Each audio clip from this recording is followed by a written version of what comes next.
Hey, Fiends of the Pod, this is your host, Nate Wyckoff, and I want to remind you, go ahead and like and subscribe and check out cultandclassicfilms.com, where you can get cult movies exclusive to us with all sorts of extras like pogs. We're supposed to call them milk caps. They're not pogs. I don't know what pogs are. Autographed posters, slipcovers, all sorts of neat things. You can also subscribe to have them delivered to your door every month at a discount. That is cultandclassicfilms.com. Remember, like, subscribe, comment, and refer to your friends, even your enemies. Every time you like and subscribe, we make sure Michael Cera makes another film. Yeah, that's right. It's us. Enjoy. Welcome to Cult and Classic. Welcome, friends and fiends, to another episode of Cult and Classic Films, the podcast where we bring you two thematically linked films, one mainstream and one cult, and talk about them both, except when we don't, which is what we're doing this time. We're talking about two ultra-low-budget indie films, both by director-writer Adam Thorn, who has been on this podcast before. You can check out his interview in our archives at cultandclassicfilms.com. And, of course, spoiler alert, these films are also the double feature that we released as our first subscription cult movie service. So you can go to cultandclassicfilms.com and subscribe to get cult movies exclusive to us, sent to you every month cheap. I swear, it is actually cheap. It's like $20 for the standard edition, shipping included, and $25 for the collector's edition that comes with like milk caps. Remember those from the 90s? Autograph posters, cool exclusive slipcovers, all that jazz. Plus, the artwork is all done by professional artists, in this case, me, for this release. And we have new ones sending out every month. You can also buy them from our web store at cultandclassicfilms.com for a slight additional cost. So subscribing is the best deal, and you get cool stuff every month. This month, we're actually sending out Mark Machner's first film, which is called Half-Life Horror from Hell, or Irradiated Satan Rocks the World. It is a very fun film, and I am announcing here, before anyone else has heard it, that we will also be including his Lost second feature, which features characters in it that are in his later movies, that has never before been released. Never, ever, ever. So you actually get two features on this new one as well. Don't get used to it. I'm just kidding. We'll always give you as much as we possibly can every month. So a lot of fun. Mark Machner, you may recognize his name from making the Daisy Durkin film series, of which the new one, Die Daisy Die, is in post-production now. So fun stuff. All right. So last week we talked about the first film on the double feature, which is called Assault on the Snake Men from 2020. We all had nice things to say about it, although Mandy felt that this week's feature, MOOPET PASTOR, was more enjoyable. And it's interesting because it is, I feel like, even though like I like both these movies, they're different. They're from the same director. They have similar aesthetics in a way, but they are very different movies. And I enjoy seeing a filmmaker really tackle kind of different vibes each way. So this was made earlier than Assault on the Snake Men, MOOPET PASTOR 2017. And unlike Assault on the Snake Men, it actually stars filmmaker Adam Thorn as the lead character, Father COLM McDWINK. And MOOPET PASTOR, I describe it as the Exorcist and Muppet crossover film that the government doesn't want you to see, which I think is pretty accurate. The plot, so it goes, is that COLM McDWINK is an exorcist. He's kind of a wishful drunk exorcist. He likes to grab a pint every chance he gets. And he has success with getting rid of demons, but not necessarily saving lives. He is called to a young woman's aid, and turns out that demons have been loosed and have taken over three Muppet. Okay, they're not Muppets. I can't use that term. That term is copyrighted, but puppets. And these puppets are tormenting and murdering people. And it's up to Father McDwink to exorcise them and find out who has caused all this mayhem. Very, very bonkers fun film. So I, of course, am your host, film critic, and comedian Nate Wyckoff, and like usual, I don't introduce us right away. With us, we have longtime contributor Mandy, who has a more stable connection than she did last week when we talked about Assault on the Snake Man, and she ghosted us. How are you doing, So Mandy? many times. So many times. I was assaulting the snake man at the time. I am here for all of the fake mustaches in my full mustache enthusiasm. Yes, this is let's see. The first choice for COLM McDWINK was Tom Selleck. And he had a conflict. He couldn't do it. He had some charity work. But you know, he sent his regards and a mustache, and it is featured prominently in this movie. We also have with us Greg Johnson. How are you doing, Greg? You know, I'm doing. How are you? What's I'm new? I'm I am all right. And I will say that Greg and I both have, in addition to other facial hair, mustaches. Especially right now, we can see them. So, you know, I might bust some demons down later. I'm not sure. I just, you know, got to be careful who's around because the survival rate of people around exorcists in movies is not that high.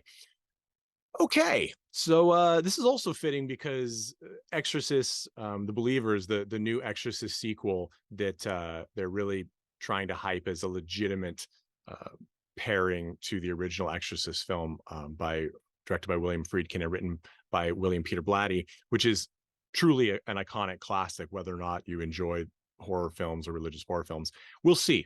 We will see. I do know that they bumped up the release date of the new Exorcist because they didn't want it to conflict as much with the Taylor Swift Eras film that's coming out. So that, you know, I don't know, take that as you will. MOOPET Pastor. First off, I want to say MOOPET Pastor has an awesome cover and poster for this release, not just because I made it, but filmmaker Adam Thorn said that this is as well his favorite thus far. The plot is, as I said, COLM McDWINK goes from house to house trying to help people, somewhat against his will. He's reticent to do these things, but he does them. He narrates much of the film, and he has some fun exorcist powers that he uses. And sometimes those powers include beating the shit out of puppets. And it works. It does work overall. And then there's this little twist ending that no one would see coming because it is impossible to know about. And that is the most fun kind of insane comedy. So this is a horror comedy. Last week, Assault on the Snake Man was solidly a sci-fi comedy. This one is similar concept in that it is taking a serious genre film idea and making it funny for our enjoyment. I'm not really going to try the Irish accent that Adam accomplishes in this movie. It would just be bastardizing something beautiful, but it is consistent throughout the movie, and I do enjoy it. And as Mandy said, he has a mustache. Sometimes it is upside down. I will give you that as well. Like sometimes it's a different shape. Sometimes it's, I don't know. I think I have the same pack of mustaches. Is probably mainly why I'm so excited about it. I am just a fan of the dollar store pack of mustaches. They're the Yes. best. Yeah, I have some as well. When I went for a Halloween um, as Will Ferrell's character from Anchorman, Ron Burgundy, and apparently I'm going that way as well. If you're watching on our YouTube channel, you can do that as well at youtube.com/@CultandClassicFilms. Don't forget the @ symbol because YouTube decided that was important now. You can watch and you can see my hair is getting to the Ron Burgundy era or length. Yes, I'm still suffering from COVID. Okay, it's been a long haul. Greg, you watch both of these films as we all did. What was your expectation when you went into MOOPET Pastor? I know you watched it first of this double feature. What was your expectation, and what did you come away with? You know, we unfortunately, you know, Tad's not with us, but I think he in talking to us summed it up best. And I went in hoping for a lot more Moopet and a little less Pastor. Mm-hmm. And it I felt like it was like a concept of a film where they're like, let's do something with puppets instead of, hey, let's have this idea. How do we make it a little funnier? Oh my God, what if the ghosts are puppets? It felt like they had the puppets before the film, and it was just kind of disjointed for me. I will say, I did love all the gore of this. That Yes.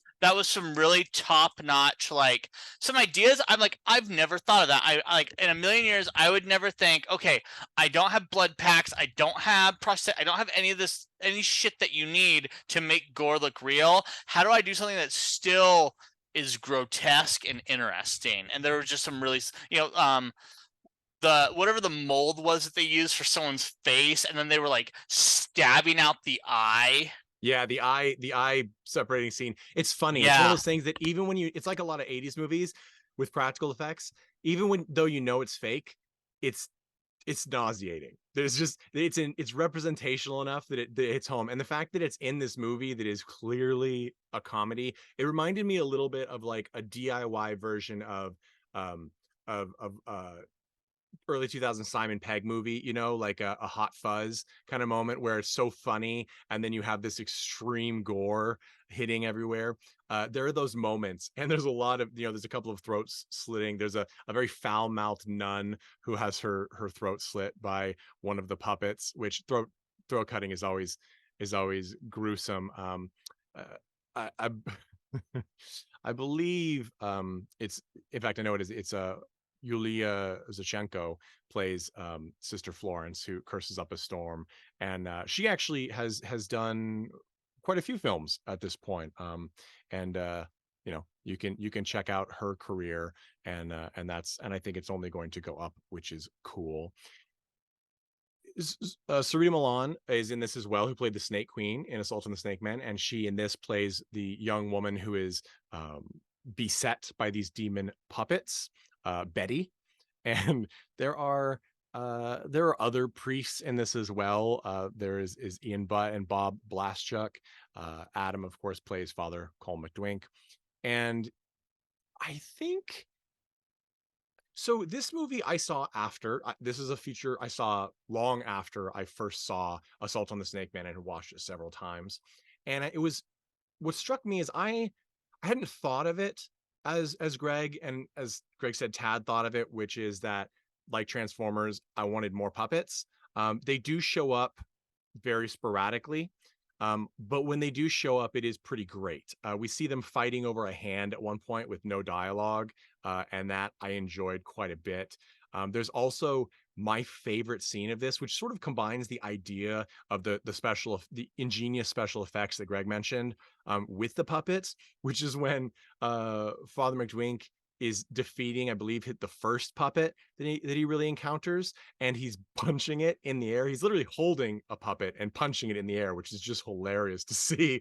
And then he eventually slams it down on a frying pan, and its face is ripped open to reveal a drawing of a skull underneath the face, which is, we've talked about this kind of hilarious like 2D application before, like with the Legend of Zelda fan film, which is still a favorite to think about, which we talked about in our video game fan filled episode many moons ago, which, by the way, hey out there, Sparks, we appreciate the filmmaker and crew following us. That's nice. And but they used a 2D picture of like a king for the dead king in that. It's just a 2D picture. And the Polonia brothers, who I keep mentioning when I talk about these, because they also were sort of kings of DIY movie making at the time, in the early days especially, had used, like, I remember in, I think it's Feeders 2, a cat is killed by one of the feeding aliens, and we see a like 2D drawing, it looks like in paint, of a dead cat. Like they just took a picture of the sleeping cat and then replaced part of it with like red. And that's just, that kind of stuff always cracks me up. It's just it's a hilarious delight. So there are gore effects. The effects are more I guess I would say in depth than they are in Assault on the Snake Man. Assault on the Snake Man does have some fun special effect moments. We talked about a severed hand and things, and guns, things like that being shot. But this one was clearly more of a focus, and I think it's because it's a horror themed film, whereas horror is so known for its practical effects. It truly is, next to kind of highbrow science fiction. It's like it is the most common practical effect genre that there is. And so having it in there does make it feel much more like a legitimate horror film that they can then lampoon with these ridiculous performances. Something that I really loved about this, and I think we'll get to that in a second when we talk about Mandy's take, is Adam really carrying the Father COLM McDWINK character. I think he has some great moments, and it's interesting to hear Adam, as I mentioned last week, the commentary is on our release of this, for both MOOPET Pastor and Assault on the Snake Man. Adam is alone for the commentary on MOOPET Pastor, and we get some really awesome filmmaker tips, tricks, and information about this as he rewatches it. And one of the things he really cringes at now is the fact that he feels like this is sort of a vanity project because it stars him. You know, he's the filmmaker, and he's making it about him, basically, which is funny because watching the film, I know, of course, who he is and that that's him, but it doesn't, to me as a viewer, it doesn't feel that way at all. I feel like he actually doesn't give himself more screen time than he needs, which is the dead giveaway for a vanity film, right? He doesn't get the girl, which is another big one for any male-led vanity film. It's certainly not RuPaul Charles star booty, right? Like it's not a vanity project to that level where it's just like, to be crass about it, children cover your ears. I want to suck some dicks and step on some testicles. I'm going to make a movie so I can just do that for the runtime. It's not that sentiment is not here. There's no version of that here. I think that he plays the character as opposed to playing the film, right, for his own benefit. But I can definitely see how it might feel that way when you're making a movie and everything seems to be about your character. It can definitely feel sort of masturbatory, to continue the gross metaphors. There's nothing gross about masturbation. Let's move beyond that as a culture. Mandy, this was your favorite of the pair. What were you expecting when you went into MOOPET Pastor, and what did you come away with? I don't know, like, so I'd watched the Assault on the Snake Bed, and I was like, not that into it, as we almost discussed in the last episode. This one, I was kind of expecting maybe more of the same, except it seemed like it had a sillier premise because it referenced Muppets. I was, and it might have just been like a perfect storm for me because I am also a huge fan of Exorcist films, like the original, like, and like, basically every other one that has been released since then. And so it was like that. Plus, it was super silly. Plus, they had the ridiculous like slapstick. Well, like the ridiculous humor layered over like the horror and like the kind of ridiculous element of what was being possessed in this. And I was like, I don't know. It just left me being like, this is the perfect horror film for a parent of a small child who is also happens to be a fan of The Exorcist. Like, this is great. This is for me. Like, these are the movies I need. So, Yeah, I mean, longtime listeners of this podcast, and probably even not longtime listeners, will know I am obsessed with puppets. I am a sucker for puppets. Our film releasing has puppets in the future. There are just puppets are love, puppets are life.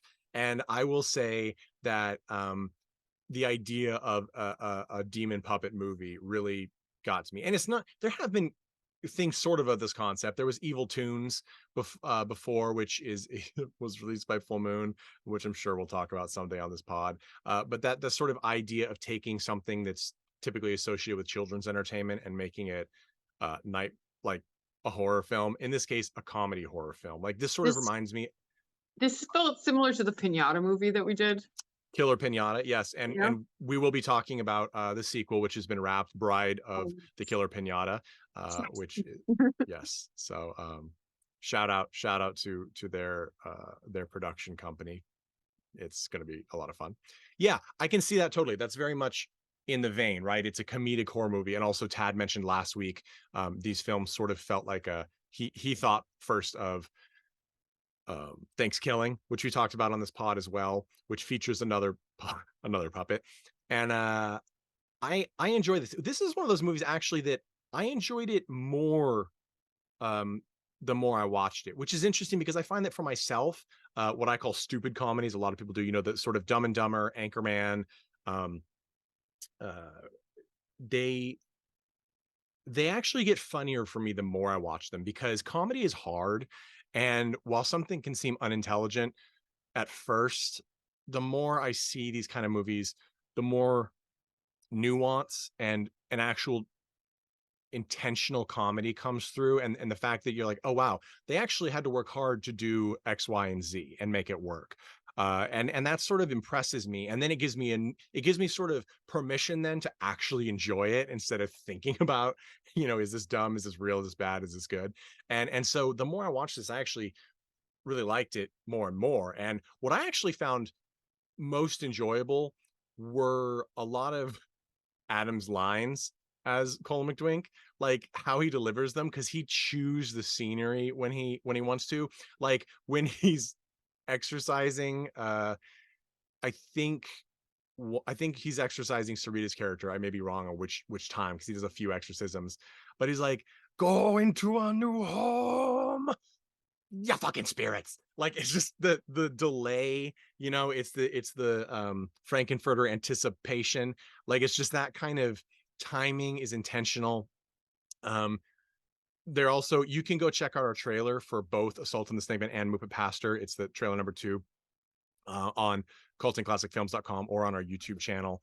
They're both there, and you can see some great moments from these that I personally believe do not give away the whole vibe of the film. But there's my favorite moment is when we're introduced to the first possession, and it kind of is what's setting the, telling us what this movie will include, which tropes, which exorcist cliches that will be there. And this priest's mother is possessed, who's played by one of their male friends, and he's on the bed and he's like, "Your mother darn socks in hell." And you're like, okay, that's a funny joke, but it's been done many times, the play on the exorcist Linda Blair, "Your mother sucks cocks in hell" phrase. But then he goes, they're talking about what they need to do to exercise, and he goes, "And you're fat." And they're like, "That's uncalled for." Like, where'd they train you? The Vatican? It's just the puns, and then like the just ridiculous, like self-awareness, as was mentioned, is funny. And I love, like, that moment to me would have been enough, but then there are other moments throughout. And it does do something that Assault on the Snakemen doesn't do as much, which is, and Greg kind of got to this with the gore, it does sort of Evil Dead style, or Evil Dead 2 style, I guess I would say, Dead by Dawn, alternate from horror to comedy. Like it goes back and forth. Whereas Assault on the Snakemen has a very consistent tone. There are moments, as I said, like with Hot Fuzz, where it goes between the two, somewhat seamlessly. And it's a really nice way to keep engagement up. I will also say what something Tad, actually, I think Greg, you mentioned this, was, and Tad might have done it as well.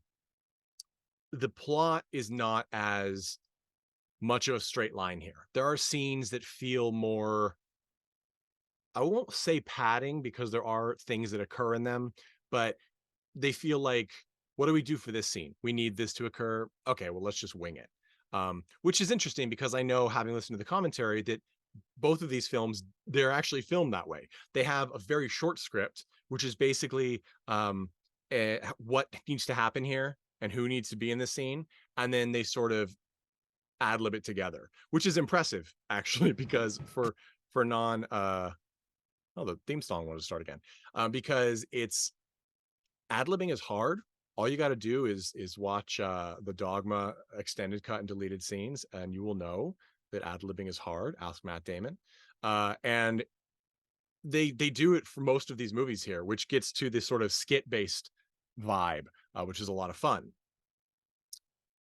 Greg, you look like you were going to say something before I prattled on like a insufferable know-it-all. No, I was just gonna say you prattled on like an insufferable know-it-all. I was gonna the overall, I thought Assault on it's weird, because Assault on Snakemen I liked more overall, literally overall, like the whole package put together.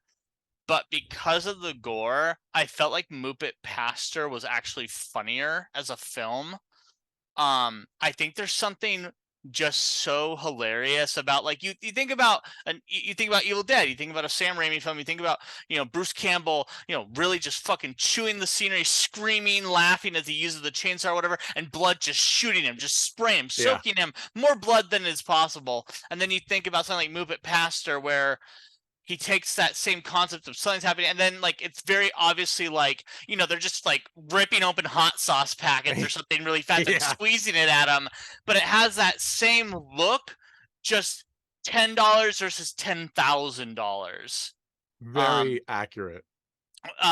But the thing that made me think about that was the your mother folds socks in hell, and there's a joke that happens before the Vatican one where like I can't remember the exact word, but like, oh, your mother folds socks in hell, and like you see both the priests like, oh, that wasn't so bad, like kind of like they were expecting the your mother sucks cocks in hell, but it wasn't.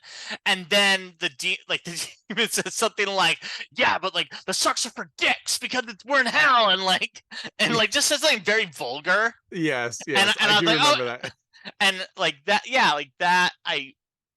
You do get a lot more of that unexpected kind of off the wall humor The move at Pastor, misdirects, yeah. versus Assault on Snake Man kind of has like you feel it leading up in that movie. You feel the build up to a punchline, versus Move It Pastor, it's just kind of anything can happen. Yeah, and I think, and that it's in that way it feels more skit based, right? Because you scene to scene, it may be driving to something, but it may also just be to deliver some jokes.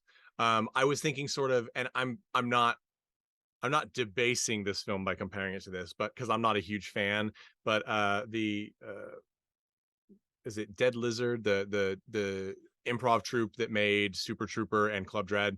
Yeah. Broken Lizard. There you go. I believe it is. And so I'm not a huge fan of those films. I appreciate what they were trying to do. I didn't love it. A cab all the way. But don't arrest me. My stickers are up to date.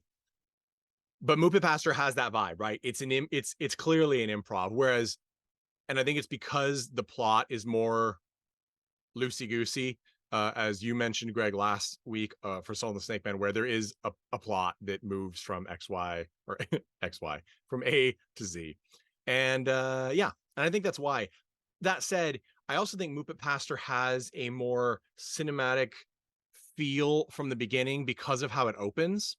Assault on the Snake Man has this delightful opening where it's a narrator like talking over like a spaceship, a green screen spaceship, and you know, chimpanzee masks or ape masks, aliens just kind of miming anger, which is bonkers, and it sets you up to be, oh, this is going to be a goofball fest, and I love it. But MOOPET Pastor starts out in a much more traditional way, a very Exorcist way. You get an actual panning shot of the building that we're going to be entering first, with a very Exorcist moment where we see Father COLM McDWINK at sort of a midway distance from the back in silhouette against the building. And obviously Adam is a film critic. He understands his references. He also, it's interesting you said Sam Raimi, because I was talking to him about this particular camera work that was done when I believe it's when he's exorcising Sarita again. He lifts his hand up and the camera does this really cool handheld pan from like low on his left hip where his hand is hanging all the way up in a spiral to where he's holding up his right hand, but it's all over the shoulder towards the character of Betty. And it's this really cool, unusual moment. And he's like, yeah, that was my Sam Raimi moment, right? Like where I'm doing it. And I was like, yeah, that is what it feels like. There's both of these movies have creative choices. I think MOOPET Pastor probably has some more that you can easily pick out because they are so referential to iconic horror moments. And so that's a lot of fun. The puppets, when they do show up, are fun. I really love the sort of Grim Reaper puppet. It's like a skull with, it's just a skull with like a hood and no real body. And there's this climactic battle where COLM McDwink actually fights it, and it becomes like a Mardi Gras head, basically, of a skull, like this big head, and they have this totally ridiculous fist and kick fight, and it's a lot of fun. I really liked that one, and it's in a kitchen, and the thing is so big.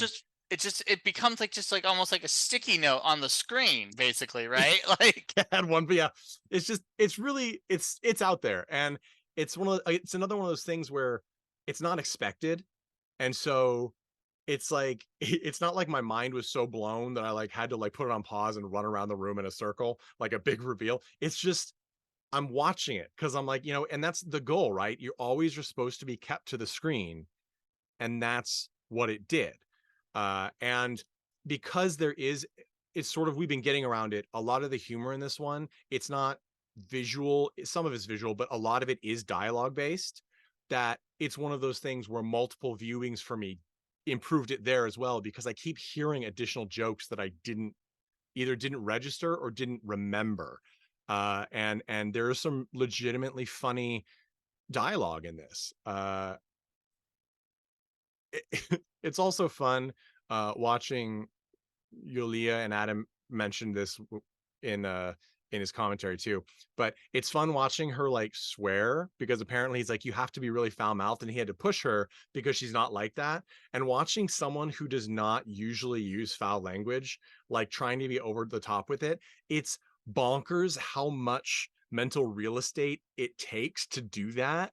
And so watching someone who clearly isn't just kind of go off on a rant, it's like they're operating in their own world. And it's not a bad thing at all. It's actually really good in this moment, because it's almost like a different kind of possession is occurring on screen, but the other characters are just reacting to this loose cannon who really is not in the same place or time as they are. And I enjoyed that scene a lot. And there's a couple of moments like that. There's also this really funny floating head, like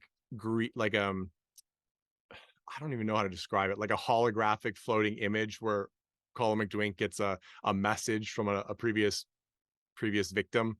And that is funny as well. It makes me think of the opposite of of Mark Polonia's Hell on a Shelf, the Elf on a Shelf horror movie that we reviewed here, where it's all build up with no payoff. There should have been things like this, like the floating head, like the gore. There needed to be. I had one friend who was an aspiring filmmaker who called them, I don't like this word, but he called them nuggets, because he was like, you have to give viewers like nuggets in each scene. Otherwise you're wasting an opportunity. And what he meant by that is, this scene needs to have a really cool camera work. This scene needs to have like this explosion. That's the nugget here. It's something new and exciting to look at. You have to have a really hammer a good joke here. These nuggets are the things that you may have a scene that needs to happen for the progress of the plot. And if you just do the bare minimum and like, yeah, that he was her father, like, and they needed to know that as an audience, you're wasting an opportunity to give them something more that they're going to enjoy. And that was the concept of the nugget. And I think that Adam does a good job, especially in MOOPET PASTOR, doing unique things to get people to continue to watch. And that's because we have a lot of different elements, the dialogue humor, the reaction shots, especially from Adam in this movie, are funny, and you add the fact that what Mandy mentioned with his mustache being different all the time at different angles, sometimes upside down, whatever. It's like if you put, this is out there, but it's sort of like if you took a bunch of fan drawings of Wario and put them on a slideshow at a high speed. That's how different every scene, like the mustache is. And I enjoyed that. I enjoyed that a lot. There's also a very strong chance for a sequel. I know another filmmaker online who knows Adam recently said that they plan to write a sequel to this movie. I'm very curious for that to ever happen, because I think a sequel of either of these movies, but especially MOOPET PASTOR, could be quite entertaining, because like Tad, who could make it today, use the example of the Transformers films, which is something I've always bitched about, is that the Michael Bay movies really tried to cram more people in. And I'm not, I love Megan Fox. I think, she did a good job. Why are there so many friggin' people? You have giant robots with the best voices in all of voice acting, and you're shoving people down our throat. Like, what insanity is that? And that's sort of, yes, that's true. With the puppets, we want more puppets. That said, I appreciate them being there. And I think that there was a strong effort made for the actors to sort of have these nugget moments, especially with the humor. The actual spoken jokes are pretty funny. Betty being possessed and saying something incredibly foul, and just COLM McDwink's response of, "Well, that was uncalled for." Like, just the actually being offended at a demon, like that's sort of ridiculous, and we feel that as we watch it. Also, there's a great scene where the demonic energy is sort of tormenting Betty's character, and we get like a giant domo, the brown cube character, like a stuffed domo thrown at her, and there's lots of old school 80s haunting movie moments, like a little musical toy going off by itself, things falling off the shelves, and the camera's actually moving around the room as it happens. Good stuff like that. I would love to see a full haunted house film from Adam. I think that would be pretty cool. Of course, Amityville Outhouse has some elements of that as well, which, like I said, we'll talk about. So let's move on to who we would recommend this film to. I would recommend this film to people who really like who are sort of classic horror enthusiasts, because there are so many nods to it. And if you like 80s and 90s shot on video horror, all the better, because it has that great DIY feel. And as Greg said, the moments of gore are a lot of fun, because it is that I was thinking when I saw like the eye removal scene, which I think is kind of a famous scene for Riot films at this point, I was thinking of the first Toxic Avenger film from Troma, where and many films after, when Lloyd Kaufman would talk about how they did the effects of crushed or exploding heads. And what they would do is they would go to the grocery store and they would get a watermelon, and they would hollow it out, and they would shove it with, like, I think they used ketchup and stuff, but ketchup and raw hamburger meat. And then they would just put basically a wig on that, and I think even a mask, and then they would just crush it, and usually relatively quickly and obscured, so you couldn't really tell that it was a watermelon.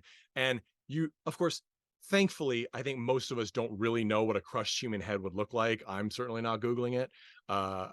We may have seen it in passing on accident, but it looks really gruesome and disgusting, and it's literally, $15 to $20 at the grocery store for a shockingly effective effect. And that's kind of this vibe. Like, I love that DIY element.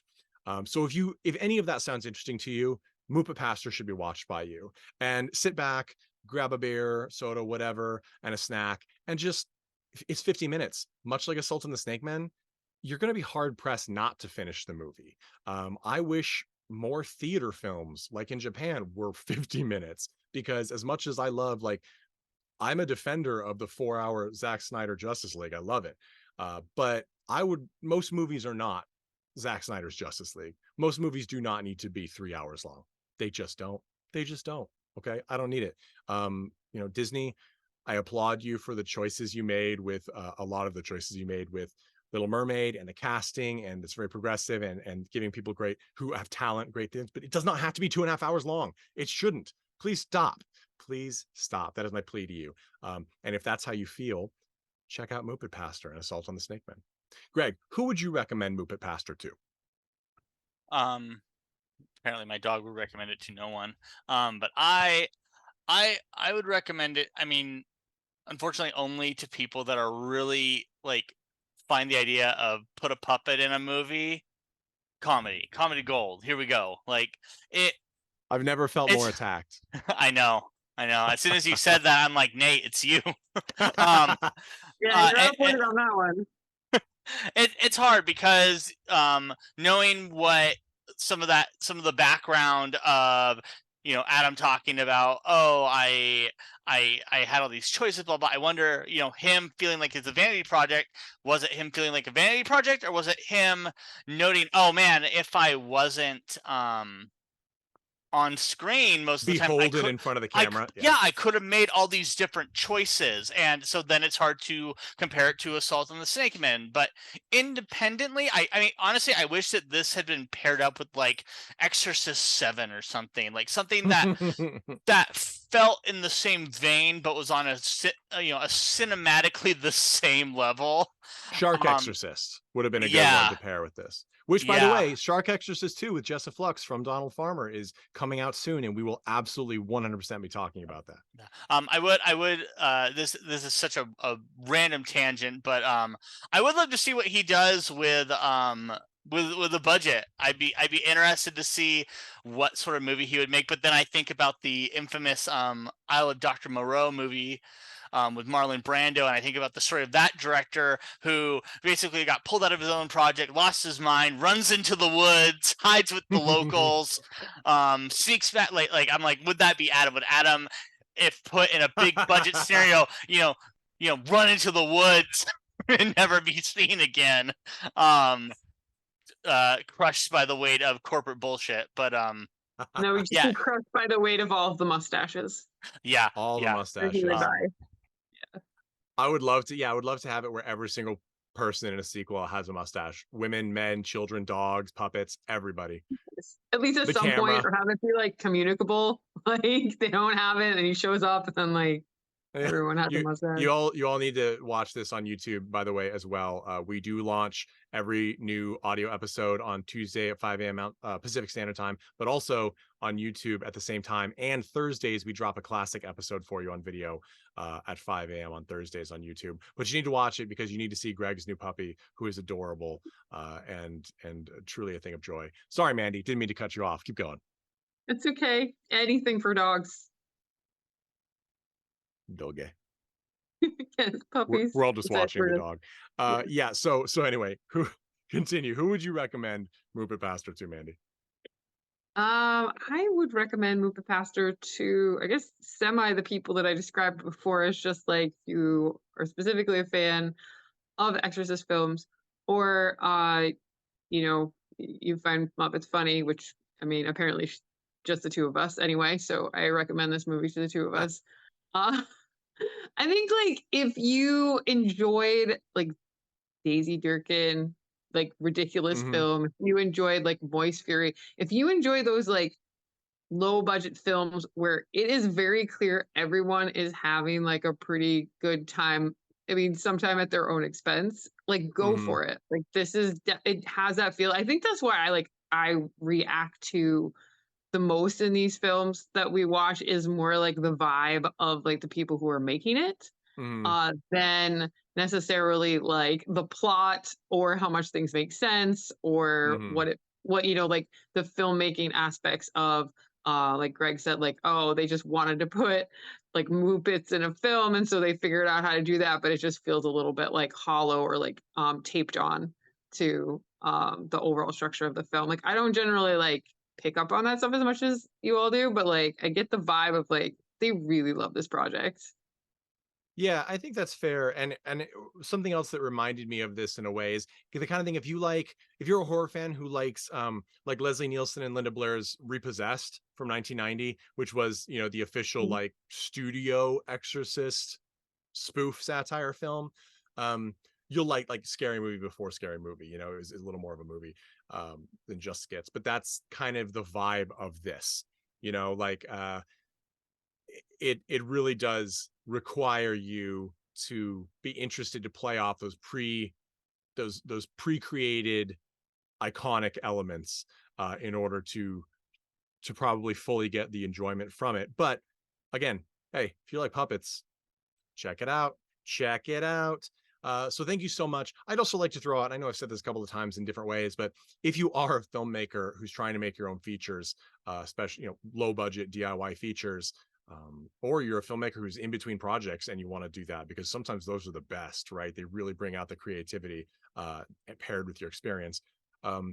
Definitely watch this and check out Adam's commentary, which is on our discs, because it's, like I said, it's kind of a masterclass. Like I feel like everything he says in that is directly applicable to making a first, second, or third, DIY feature and kind of being on the right foot from day one, which is important, because when you're making that kind of movie, you better be into it, because you're going to be the only one. You've got to hold everybody together. You've got to deal with every hang up that comes along, and only a part of all the work that you have to do is going to be actually filming and like editing the movie. So thank you all so much for listening. Remember to go to cultandclassicfilms.com, check out our store, and also go from there to our Patreon, where you can subscribe every month to have fantastic, weird cult films sent to your door. If you have a movie or shorts and you'd like to share it with us and you'd like to distribute or just get us to talk about it, send it to info@cultandclassicfilms.com. That is info@cultandclassicfilms.com, and you can get to that email from our website, cultandclassicfilms.com as well. Thank you so much. Play us out as always is the Chud, and I will see you with all of our wonderful guests next week. As always, please stay safe, enjoy, support strikes, and don't be taken advantage of.